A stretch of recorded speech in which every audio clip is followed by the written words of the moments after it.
Hello everyone, hope you guys are doing fine today. It's Tuesday morning here in Japan, 9:55 a.m., December 27th, 2022.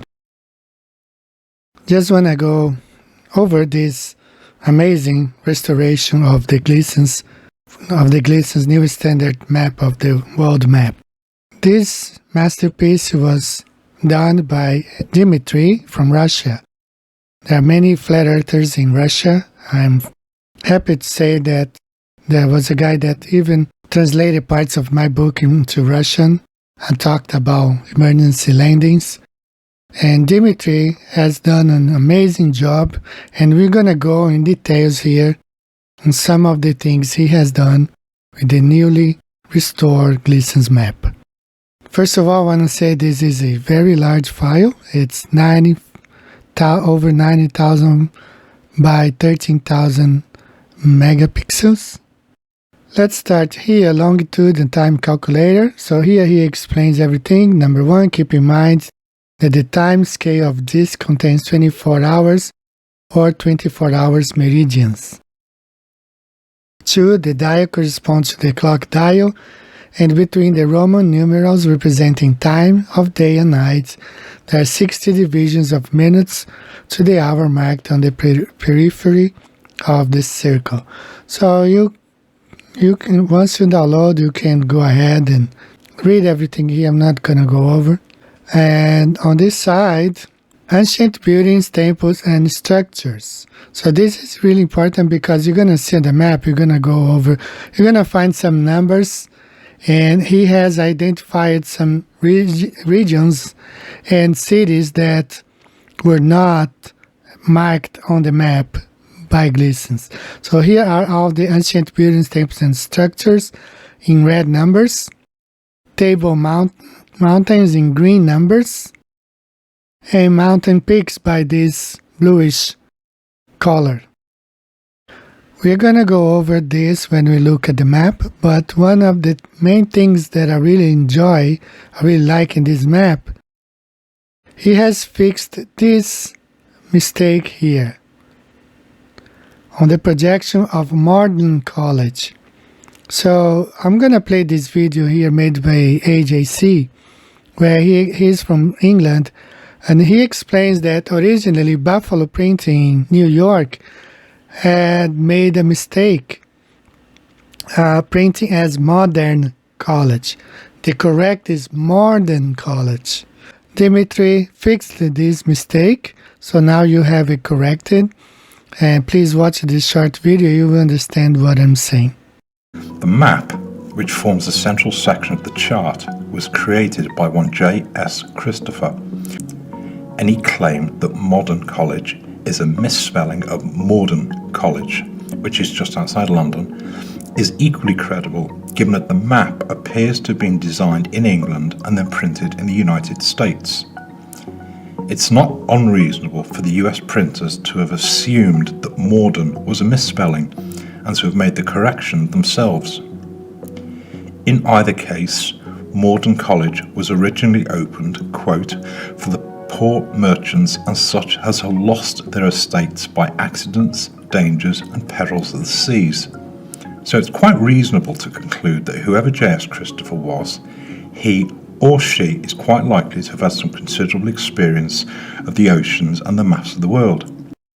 So some things are very similar, but you can see that he completely restored the red parts and the numbers. Okay, morning here. And he added the time regions, starting from Greenwich. Okay, the meridian here, +1, +2, and so forth. So this is really handy, really nice.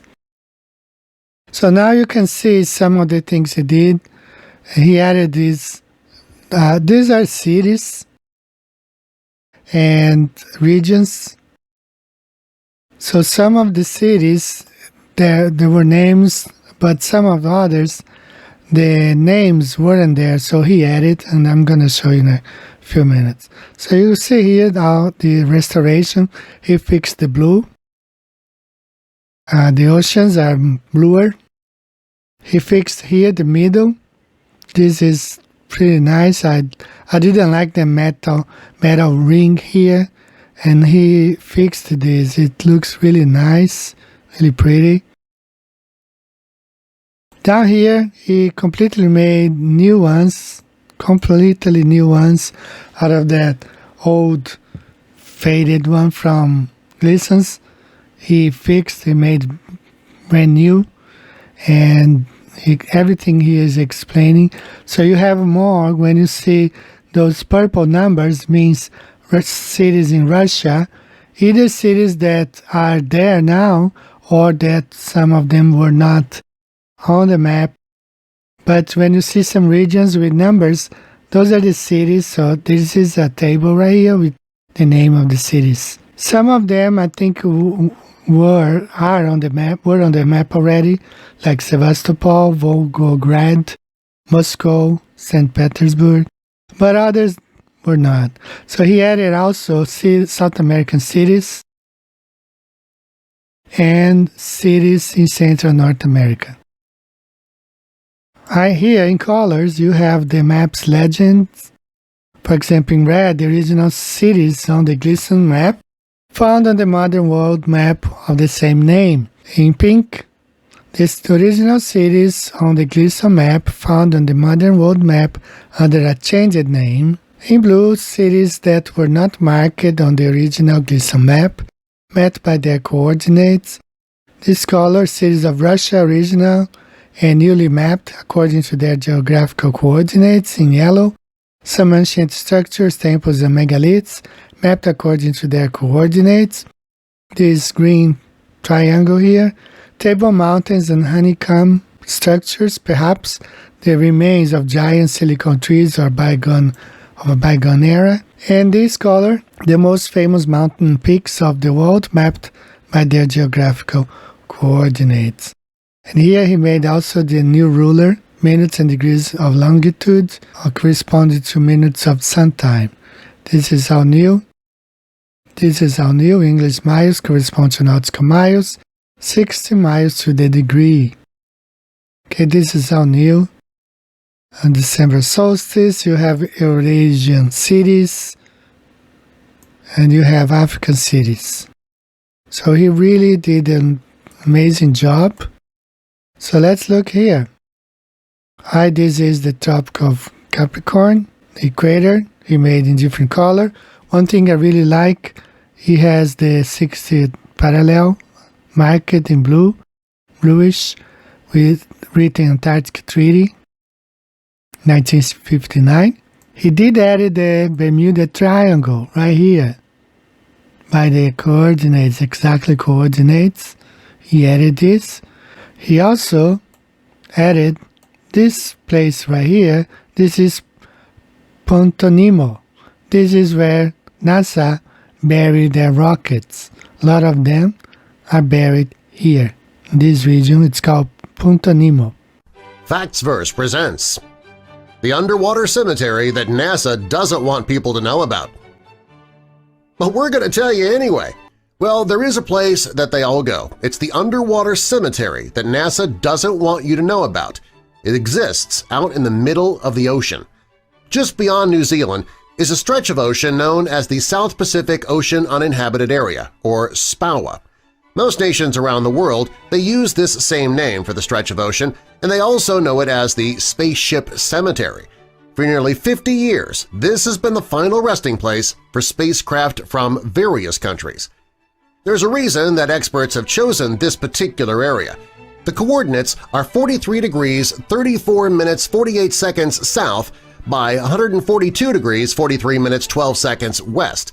It's also known as Point Nemo, named after Nemo for 20,000 Leagues Under the Sea.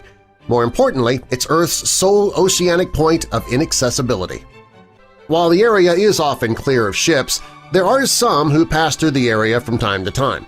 Fortunately, space organizations are very careful about that. Before a ship is going to be sent to the underwater graveyard, a notice is sent well in advance. That gives ship's captains an idea of when it is safe to pass and when it's not.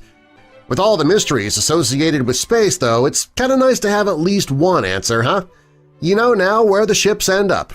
It might sound strange to take ships from space and send them to one of the deepest areas of Earth, but, well, it works.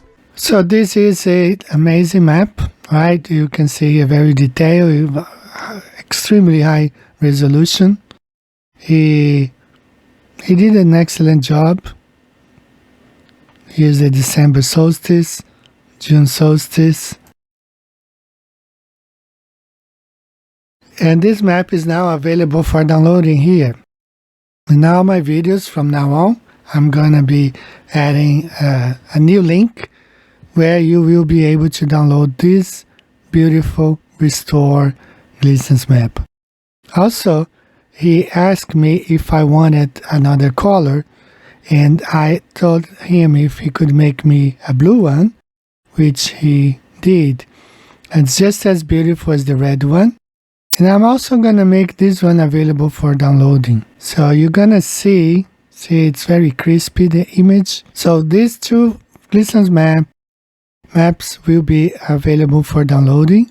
You're going to see it below all my new videos now. And I hope you guys like it. I really like this one. I think it's beautiful. This blue one is really beautiful because I think, the blue sky of the dome, the sky ice. So I think it matches with color of the dome and the blue sky. So I really like it, this restoration. Thank you, Dimitri, for doing such an amazing job. This is fantastic. This is an amazing job. It took you several days, actually weeks, to have it done. But it was worth, for all of us, for the Flat Earth community, and for the posterity, for the people who are coming in the future. I hope they do have access to this beautiful restored map, and that it doesn't get hidden by the algorithm in the web. So thank you again, Dimitri, for this amazing restoration. Okay, shout out to you. And thank you. I love this blue color. I'm also going to make this available for downloading for everyone to download. And if you want to print it, you can print to see all the details. You can get really close. And if you don't know which cities these are, just refer to the tables on the corners of the map. Thanks, guys. I'll see you soon. Talk to you later. Bye-bye.